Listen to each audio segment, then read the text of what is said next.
Hey Austin, so I looked over your lesson plan and here's my feedback. I really like this lesson plan actually. I think it's a really good way to approach like relevant facts. You work the kids all the way around that and you do a really good job at it. I'll show you some places that I like in particular. Okay, so everything up here is very well aligned. Very authentic writing piece to start with, in which you can specifically talk to them about what they included, what they didn't, and why. So I really like that. I like that you are kind of doing the Doug Lemov double planning thing, so you're thinking both ways, right? If kids do respond and if they don't respond, what will I say? That's really useful stuff to be thinking about because, being caught off guard it's going to happen regardless in life, right? But the more planning you do, the less caught off guard you are. So that's good. And then I like that you worked from the hook and then you transitioned into, here's what we're doing with this today. You just agreed on this. Some details are more important than others.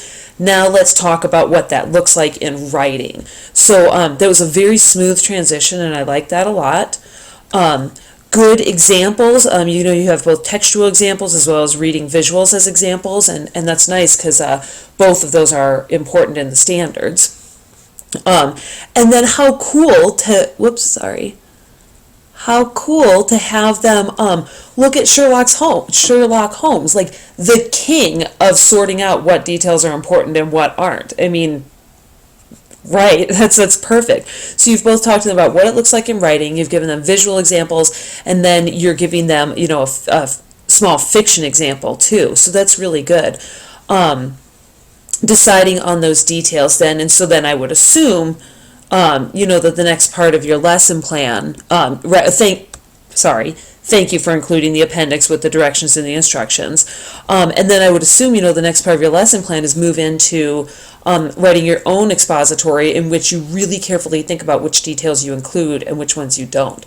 I can kind of foresee the next lesson plan would be like, brainstorming in some way, whether it's concept map or outline or jotting down ideas, all the details that are important to the topic you chose, or just all the details about the topic you chose, and then crossing some out, circling some to keep, and justifying each choice. So by the time they get to writing, they've got this really, really solid piece, whereby not only do they already know their topic, and not only have they chosen their details, but once they've justified those choice of details, that's almost like they've written their warrant right there. So really nicely done. Thank you.